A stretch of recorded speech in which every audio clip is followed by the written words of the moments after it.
Identity, the fact of being who or what a person or thing is. Michael Jackson once said, escapism, that's what I like. I'm not so crazy about the reality of everything. During his last tour, he talked about how he loved using his music to help people escape their problems. However, one thing that I observed as an energy healer is that escaping something gets old quickly and delays the inevitable reality. And this reality is that we are all overdue for healing the subconscious or the emotional energetic body. Many people would say to me, how lucky are you to have a mother and father oncologist family? You're probably raised with a silver spoon. To which I would reply that it was a silver spoon, but my parents' hands were never holding it. I would skateboard for hours to escape the inevitable.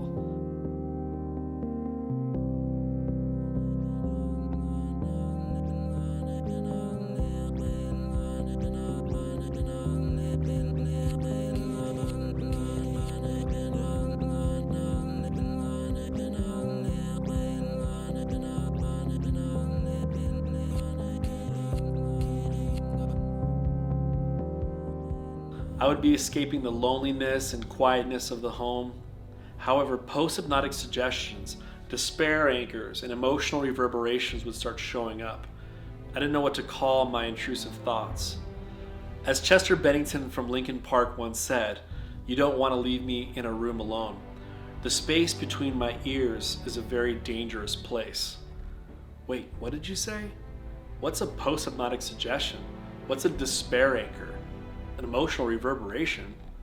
So according to Dr. Bradley Nelson and the Discover Healing team, a post-hypnotic suggestion is a hypnotized statement after repetitive listening of bad music, bad television, bad parenting, and even entities implanting thoughts that are not yours. Despair anchors are real energies in the body where a negative statement is looking for the manifestation of the physical form. The thought enters the mind, I always get rejected. And then your body becomes like a home-seeking missile looking for the physical validation of that negative statement. Emotional reverberation gets created in those moments when emotions flood your body. This rings a bell, so to speak.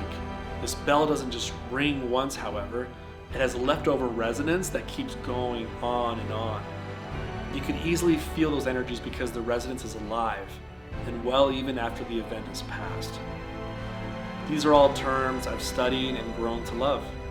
It has given me a sense of what I am really working with on this physical plane. I didn't know my body had a tune-up system created by a master architect. I would put on music like Nirvana, Radiohead, Tool, Rage Against the Machine, etc. to have an outlet. I would come to find out that programming would continue negatively impacting me as I tried to replace silence with music. People who were dealing with their own post-hypnotic suggestions were now influencing me and putting me in a hypnotized state.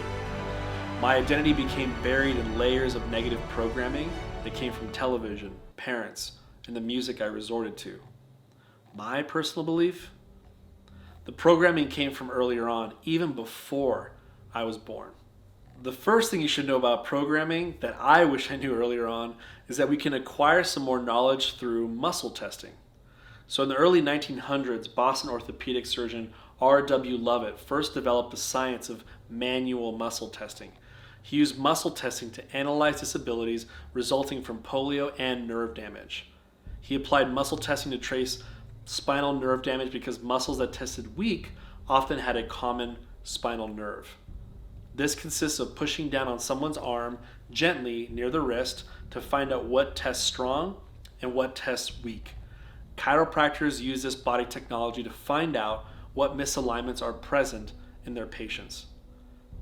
Dr. Bradley Nelson uses it to find emotional energies trapped in the body using the emotion and body code system that can cause emotional, physical, and spiritual symptoms.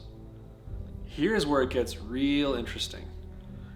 Dr. Bradley Nelson's research goes beyond fundamental questions.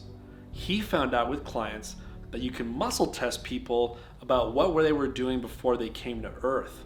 He found out that these two questions always tested in the positive no matter what religion or faith they currently associated themselves with. Were you with your Creator working on your gifts and talents? Everyone tests positive, yes. Were you on a spiritual mission before you were born where you helped family members with their life events? Everyone tests positive, yes. These are called preconception trapped emotions. These emotions are typically emotional energies you absorbed from witnessing family members dealing with trauma, and you kept those energies in your spiritual body before attaining your physical body. The questions I asked myself: what did you witness? Relationship heartbreak? Someone witnessing death? Failures in business? Family drama? Depending on what you witness and what you absorbed, it will affect your conscious decisions in your own life. As I mentioned before, this means that programming started before you were born. Now we're getting closer to your true identity. So we came here with gifts and talents. And we came here absorbing trauma from our family, which is our first form of negative programming. There are many other things that have distracted our search for our true selves. Many other things have programmed us. To always maintain a status, to receive unconditional love, is the beginning of a life filled with unfulfillment. Career status, academic school status, social school status, church status, sports status, neighborhood status, city and national status. These things should not and do not define us. We are more than we think. The goal for all of us should be to seek out our true selves and get to know who we were before this life. Then we can better understand who we are in the present, and we can better shape our future. We all need to know that once we understand our programming and attain the proper healing, our true identity will arise. Let's dive deeper into that conversation that has haunted the minds of men and women for thousands of years. 3 words: who am I?